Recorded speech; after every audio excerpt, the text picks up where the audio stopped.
Hello, Richard here, welcome back to the channel, and today I am going to be running through my thoughts and showing you some sample images on this lens here.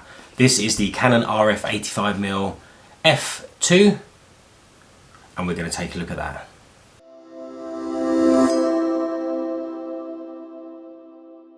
So first up, I want to say thank you to Hire a Camera. This is not a sponsored video, but I did hire this lens from them just before Christmas, and they do a great deal over Christmas where, excuse me, I've still got where if you pay for 2 days you get it for 12, and they were so worried about deliveries and that with all the strikes going on that they managed to send it out to me a week early. So I've had this lens since I think about the 16th of December, and I was only supposed to get it on the 21st. So I've had it about a week or 5 days more than I should have done. So great service, thank you. If you're looking to hire things, check out Hire a Camera. Like I said, they are not sponsored in any way, but I just want to give them a shout out real quick.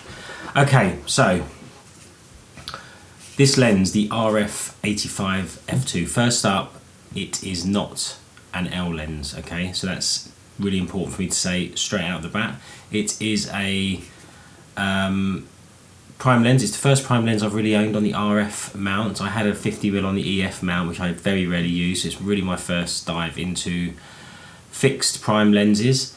There is an 85mm 1.2, I think it is, which is a ton of money more. I think it's like £3 or something, £2,300 more than this would be to buy. And I didn't want to torture myself. I would have no intention probably of buying that lens, so I didn't want to hire it and then get grumpy when I couldn't buy it. So I decided to hire the cheaper version, and this is what I thought of it really. There's also one 135mm f1.8, which I don't think is out yet. I think it's due to be released soon. So it's worth keeping an eye out for that. Again, I'm not sure I'll ever get my hands on one of those, but if I do, I'll let you know what I think. So first up, some specs. As I've said millions of times, 85mm f2. It has 9 aperture blades inside, which helps with that smooth, soft background that you get when you're shooting down at f2. The filter size is 67mm, so it's not as big as the 70mm or the 80-odd-mil larger lenses that you get. So 67mm filter size. And the weight is about 520 something grams, and I have checked it, I have weighed it, and that is without the caps. So once it's on the camera and you're using it, that's the weight that you can expect.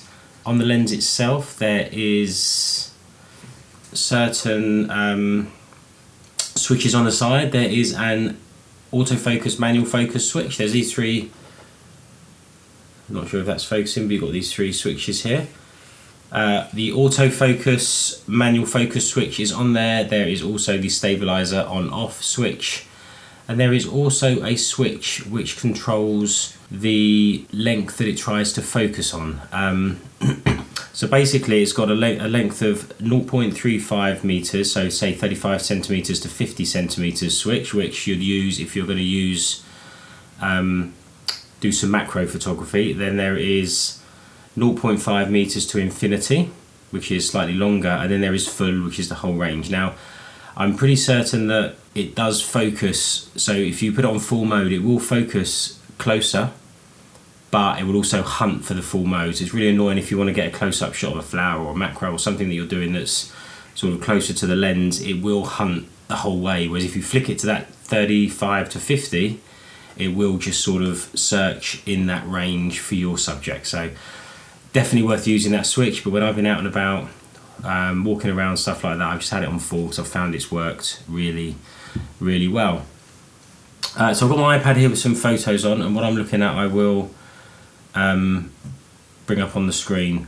There are 2 bugbears that I have with this lens, and they're not really with the lens itself, they're really with Canon, I suppose.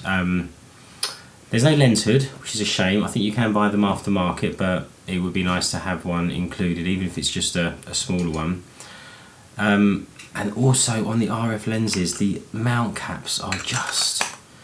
let me show you on the EF. It pretty much doesn't matter where you put it on, you're going to catch it, because it has 3 different...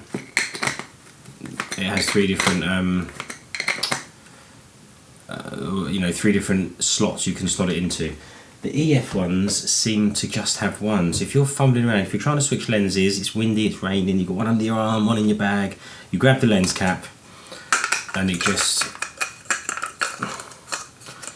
it just does not go on unless you get, which you probably cannot see, but you get the line lined up with the red dot and then it goes on. So they're the only 2 things that I want to say.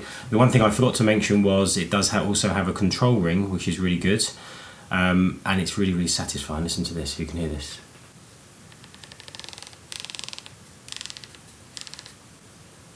So it has the control ring at the top, which is really nice. Really satisfying click. Don't use it much for photography. I've got one of my other lenses which I use for videos. It's easy to make an exposure adjustment, but excuse me, don't you really use it for photography. Okay, so let's have a look at some images. So I've got some images here that I took when I was out and about with Max. The first one, just a simple portrait of him. You can see how nice the background is. It's totally blurred out. I think this is the first photo that I took out in the field with this lens. Just him standing in front of a lake, and there's no distractions in the background thanks to the f2. It's totally blurred everything out. It looks pretty good to me. So that is one of the lenses there. It's got great bokeh, as you would imagine, with f2, and at 85mm as well. This is another one where the background is a bit further away and it's just blurred enough so you can sort of see what it is, see what Max is looking at, but it's not a distraction. So 2 of my favourite photos there, and the third one is my favourite photo, and it's just Max sitting on a rock or a tree stump, I think, and he's just pulling his hood up, natural movement, and the colours, the contrast, really, really nice. So from a portrait point of view, it's a fast lens, it captures the action, and really, really good. And there's a couple of other images here that we took out when we went down to the beach, just a sort of a sunset time where you can see these 2 of him backlit with the sun behind him, but it's pulling him out really well, and really pleased with the portrait photos that we've taken there. It's not just all about the portrait, so you can use this for landscapes. Obviously not going to get you the really wide shots unless you're in a massive vast place, but here's one of the sunset on the same day, and it just looks really nice. Got a silhouette of the people really good, you can see the water, sun's going down, dynamic range, you've got the highlights and some detail in the shadow. Really, really like the lens. This is all taken on an R6, by the way, so it's a pretty decent camera. But really happy with those as well. It's not the sort of lens I'd have thought I'd use for a landscape, and it won't be for those wide vistas, but for something a little bit closer, or if you are in a big area like this with the sea, then works really well, looks really good. The other thing that this is good for, and I'm going to go into a bit more detail hopefully before I send this lens back, on the macro side of it. I've got 2 pictures here that I took handheld. Oh, sorry, let me show you this one quickly of, it's obviously Christmas when I'm filming this, so we had the tree up, we were getting ready for Santa to come, and we put out the usual plate for Santa.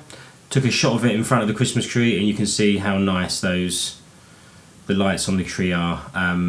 The ones at the top around the edge are a little bit perhaps not as circular, but certainly the ones right in the middle, they're looking pretty good. They just look like gold discs hanging on the tree there, so really pleased with the way that looks as well.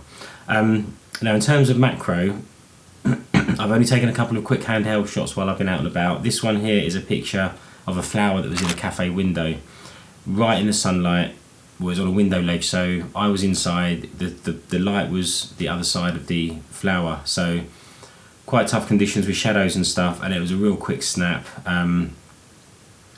This one is taken at f2 ISO 400, 125th of a second. Not brilliant, I must admit, I'll stress that, but you can see the detail that it's starting to get with just a quick handheld shot. And this one is when we were walking around the forest. I think this was about 20 images focus stacked in camera. So the R6 has got an option where you can take a photo and it focuses on the point, and then it takes as many pictures as you ask it to at a certain focal range, and then you stitch them together afterwards, and it gives you one image like this where you can see that the bark on the tree is pretty crisp, and also the flowers on the or the edge of the spikes, or whatever this is, moss I think, isn't too bad either. Again, this was handheld, and I think it's a composite of about 10 different images that Photoshop put together for me afterwards.